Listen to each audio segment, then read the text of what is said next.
EDM မှာတက်တည်ပြသွားတဲ့ CD ရဲ့ Champion ခြေစွမ်းနဲ့ Adidas အတွက်သင်ခန်းစာများ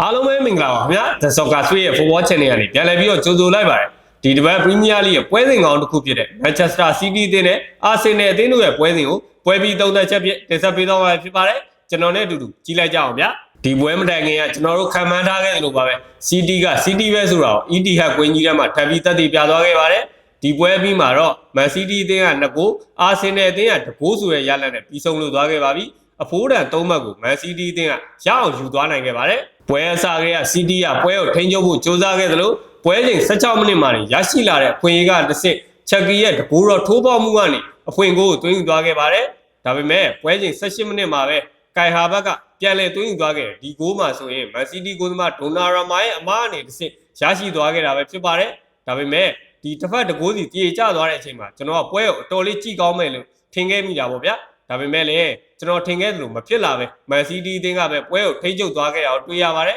ကျွန်တော်ခုနကပြောခဲ့သလိုပါပဲဟာဘတ်ရဲ့သွင်းကိုအပြီးမှာလည်း Man City အသင်းကပဲဇက်တိုက်တိုက်စစ်စင်ဖိအားပေးခဲ့တာကိုတွေ့ရတယ်ဒီနေရာမှာဆိုရင်ဘယ်နေရာစကားပြောသွားလဲဆိုရင်တောင်မန်တိုက်စစ်တွေကစကားပြောသွားတာကိုတွေ့ရပါတယ်ဒီပွဲစဉ်မှာဆိုရင် Man City အသင်းရဲ့တောင်မန်နှစ်ဖက်ကအတော်လေးအလုံးဖြစ်ခဲ့တာကိုတွေ့ရတယ် Man City အသင်းရဲ့တောင်မန်တစ်စုံဖြစ်တဲ့ဒိုကူနဲ့စမီညိုတို့ရဲ့ထိုးပေါက်မှုကိုအာဆင်နယ်အသင်းရဲ့နောက်ခံလူတွေအနေနဲ့အသေးအတန်ရုန်းကန်ပြီးခုခံခဲ့တာကိုတွေ့ရပါတယ်အာဆင်နယ်အသင်းကတော့ Man City အသင်းနဲ့ဆန့်ကျင်ဘက်လို့ဖြစ်နေပါတယ်ဒီပွဲစဉ်မှာဆိုရင် Man City အသင်းရဲ့နောက်ခံလူတွေကိုအာဆင်နယ်အသင်းရဲ့တောင်မန်ကစားသမားတွေဖြစ်တဲ့မန်ဒူကေးနဲ့အာဇီတို့ဟာအတော်လေးထိုးပေါက်ဖို့ရုန်းကန်နေခဲ့တာကိုတွေ့ရပါတယ်အာဆင်နယ်အသင်းရဲ့ကစားသမားဖြစ်တဲ့မန်ဒူကေးဆိုရင်ဗျဝယ်တော့တန်း90ကျော်နီးပါးလောက်ထိပေးခဲ့ရတယ်ဒီပေးခဲ့ရတဲ့တန်း90ကျော်နီးပါးရဲ့ခြေစွမ်းဒီနေ့ပွဲမှာဆိုရင်အတော်လေးရုပ်ပြဆင်းပြလဲနိုင်တယ်ဒီပွဲမှာရှိတဲ့ခြေစွမ်းမျိုးလည်းမရှိတာကိုလည်းတွေ့ရတယ်ဒါကြောင့်အာဆင်နယ်နီးပြအာဒီတာနီးနဲ့မန်ဒူကေးလိုကစားသမားမျိုးကချက်စီရဲ့အကြလည်းဖြစ်တယ်ဒီလိုကစားသမားမျိုးကို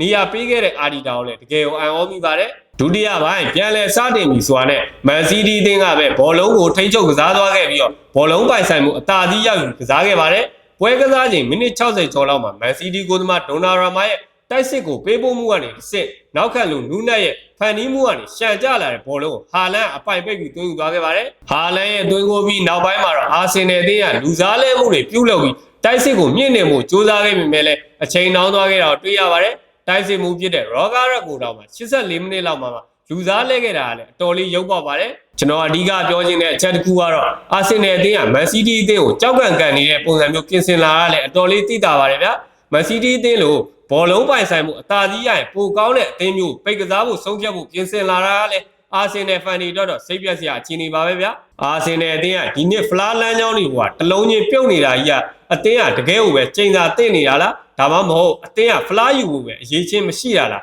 းတကယ်ကိုတွေးစရာအခြေအနေတွေပါပဲဗျာအာဆင်နယ်နီးပြအာဒီတာရဲ့အာဆင်နယ်ကိုကင်တွယ်ခဲ့တဲ့တက်တန်းလျှောက်9နှစ်ကျော်ကြာခီးစဉ်မှာအပြောင်းအရွှေ့အတွက်တန်း900ကျော်နီးပါသုံးစွဲခဲ့တယ်ဒါပေမဲ့အမြင့်ဆုံးရရှိထားတဲ့ဖလားကလည်း FA ဖလားလောက်သာရှိတဲ့အောင်မြင်မှုကိုအာဆင်နယ်ဖန်နေအနေနဲ့ဆက်ပြီးသိမ်းမခံနိုင်တော့ဘူးလို့ကျွန်တော်တို့ထင်မိပါတယ်။ Man City အသင်းကတော့အာဆင်နယ်အသင်းထက်ပိုပြီး Champion DNA စိတ်တဲ့ပိုရှိတယ်ဆိုတော့အနိုင်ရလက်နဲ့တူတက်တည်ပြသွားခဲ့ပါပြီ။ကျွန်တော်တခါတော့ပြောခဲ့သလိုပါပဲ။အာဆင်နယ်အသင်းကိုကြီးလိုက်ရင် Champion ဆိုတဲ့ခံစားချက်မျိုးမရဘူးဆိုတော့ဒီပွဲနဲ့တူတက်တည်ပြသွားခဲ့ပါတယ်။အာဆင်နယ်အသင်းတော့ဒီပွဲရဲ့ရှုံးနိမ့်မှုကအသင်းမှာရှိနေတဲ့ကစားသမားတွေအတွက်ရောအသင်းကိုအားပေးနေတဲ့ပရိသတ်တွေအတွက်ပါကြီးမားတဲ့ထုံးနှက်ချက်တစ်ခုဖြစ်သွားခဲ့ပါပြီ။အာဆင်နယ်အသင်းအနေနဲ့ဒီလိုအရေးကြီးတဲ့ပွဲကြီးပွဲကောင်းတွေမှာစိတ်သက်ပိုင်းဆိုင်ရာအားနည်းနေသေးတာကိုလည်းမြင်တွေ့ခဲ့ရပါတယ်ဒီပွဲစဉ်မှာဆိုရင်အာဆင်နယ်နီးပြအာဒီတာအနေနဲ့တရေတမတ်ရဖို့ပိတ်ကစားတာမျိုးတဲ့ City ကိုတိုက်စစ်ဖွင့်ပြီးရဲရဲဝင့်ဝင့်ကစားခဲ့သိပေမဲ့လည်း City ရဲ့ PR ကိုနောက်ဆုံးမှာတော့မကြော်လွှားသွားနိုင်ခဲ့ပါဘူးအာဆင်နယ်ဖန်တွေအတွက်တော့